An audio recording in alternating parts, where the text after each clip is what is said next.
Hi friends, good morning. कैसे हैं आप सब? आई होप आप सब ठीक होंगे। मैं हूं प्रियंका। प्रियाजीत कॉर्नर में आप सभी का बहुत बहुत स्वागत है। आज तीज का पहले का दिन है, मतलब तीज कल है और आज 20 तारीख है। और जो प्रसाद होगा वो मैं चढ़ाने के लिए बर्फी बना रही हूँ। नारियल की बर्फी है।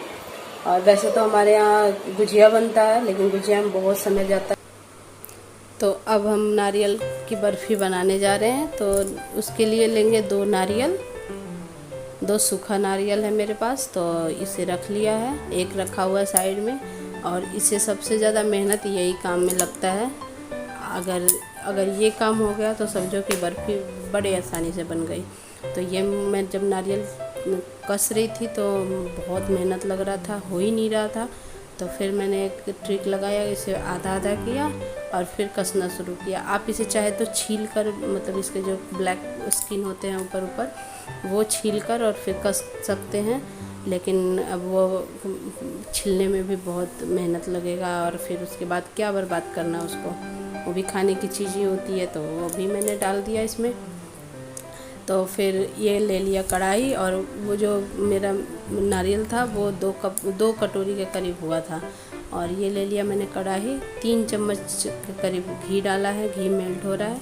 अब इसमें मैं सारे नारियल के बुरादे को डाल दूँगी और उन्हें भूनूंगी। और उन्हें धीमे धीमे आंच पे ही भूनना है, ताकि ये जले ना। मतलब ये इसका कलर भी मुझे चेंज नहीं करना था, क्योंकि कलर चेंज करने से ये ख़राब टेस्ट हो जाता है। और इसे बस इतना ही भूनना है जितने कि इसका जो खुशबू इसमें से आने लगेगी। और इसका फ्लेवर इन्हांस करने के लिए इसे भुना जाता है। और थोड़ी नमी जो होती है, और वो नमी भी ख़त्म हो जाए, इसके लिए भुना जाता है। तो हम ऐसे ही इसको भुनेंगे चला चला के। और अब इसमें हम डालने वाले हैं 2 गिलास के करीब दूध। और अगर आपके पास 2 दिन का मलाई हो, 1 दिन का मलाई हो, तो वो डाल सकते हैं। और 2 गिलास के करीब दूध इसलिए डालेंगे क्योंकि ये सूखा नारियल है। सूखा नारियल को पकने के लिए दूध चाहिए। और अगर कच्चा नारियल अगर डालते हैं तो उसमें 1 गिलास दूध ही लगता। और ये 2 गिलास के करीब दूध में हमें पकाना है। और इसमें मलाई भी डाल देनी है। ये मैंने 2 गिलास दूध डाल दिया, और अब इसमें मलाई भी डाल दूँगी। मलाई इसलिए डाला जाता है क्योंकि मलाई से जो मावा वगैरह तो नहीं है, तो मावा का टेस्ट आता है। और ये बहुत टेस्टी बनता है इस मलाई की वजह से। अगर आपके पास 2 दिन की मलाई हो तो आप डाल सकते हैं। मेरे पास तो 1 ही दिन का था, तो मैंने वो डाल दिया सारा। और फिर मैं इसे चलाकर भून लूँगी। और ये इसी की वजह से इतना टेस्टी बनता है। तो इसे हमें अभी मीडियम आंच पे करके भूनना है, ज़्यादा तेज़ नहीं। तेज़ करने से दूध सूख जाएगा और ये पकेगा भी नहीं, तो इसे पकाना भी है। तो अब मैं इसे थोड़ी देर के लिए ऐसे ही पकने दूंगी, अपने आप से पकेगा।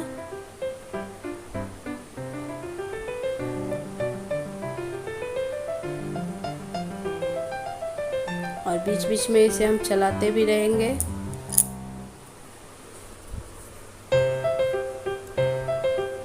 क्योंकि बहुत चांस होता है कि ये नीचे तली में लग जाए, तो इसे हमें इस चीज़ का बहुत ध्यान रखना है कि ये तली में लगे ना। और हमें इसे चलाते हुए पकाना है।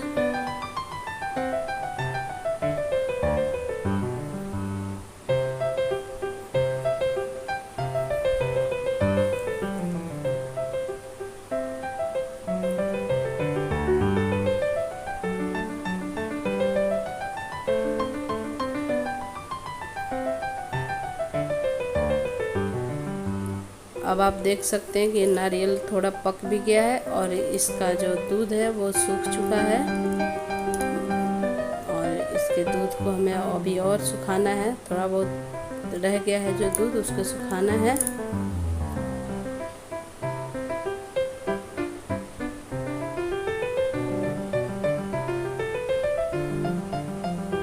जब इसका दूध सूख जाएगा, तब इसमें हमें 1 कटोरी के करीब चीनी डालना है। चीनी 1 कटोरी इसलिए लेंगे क्योंकि हमारे पास 2 कप सूखा जो नारियल ग्रेट किया हुआ था वो 2 कप था, तो इसके आधा हमें चीनी लेना है। 1 कप मतलब 2 कटोरी नारियल था और 1 कटोरी चीनी लेना है। तो इसे हम ऐसे करके मिक्स कर लेंगे। उस दूध को सुखा के इसलिए डाल लें चीनी, क्योंकि ये दूध भी है और जब ये चीनी मेल्ट होता है तो पानी छोड़ता है, तो वैसा ना हो। अब इसे सुखाने में हमें अभी थोड़े से धीमे आंच पे ही सुखाना है। और मैंने 3-4 इलायची को चीनी के साथ पीस लिया था, वो भी इसमें डलेगा, क्योंकि इलायची ऐसे पीसने में दिक्कत होता है। तो ये मैंने चीनी के साथ पीस लिया और इसमें डाल दूंगी और इसे अच्छे तरह से मिक्स कर लेंगे।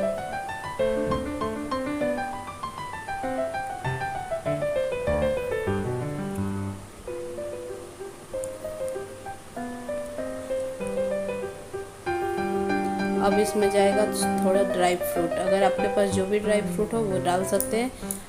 मैं इसमें 4-5 आलमंड और 4-5 वॉलनट के टुकड़े डालूंगी।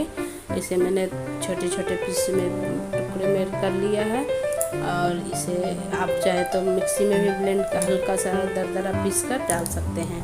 मैंने मिक्सी में ही दरदरा कर लिया था और डाल दिया इसमें, और इसकी वजह से ये टेस्ट बहुत टेस्टी हो जाता है ये बर्फ़ी।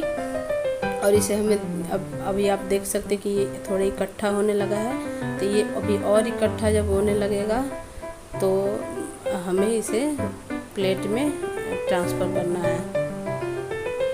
अभी इसे हमें थोड़ा देर और पकाना है।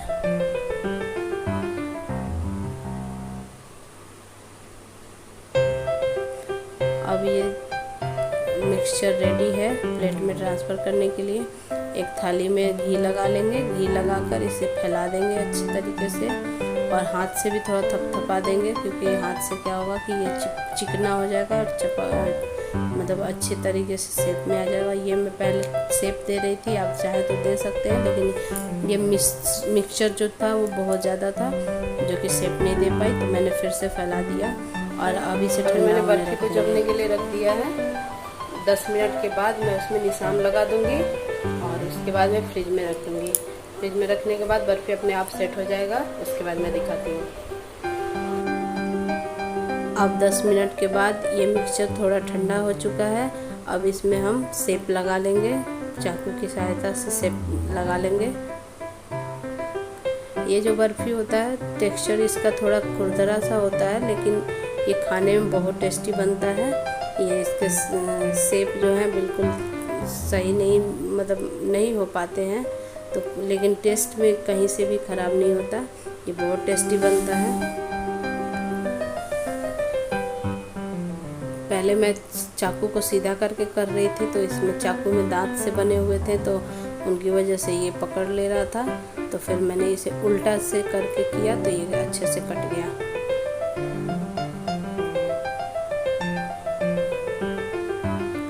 और इसे ऐसे निशान लगा लेंगे किसी भी शेप में, डायमंड शेप में, बर्फ़ी के शेप में, किसी भी शेप में हम इसे निशान लगा लेंगे।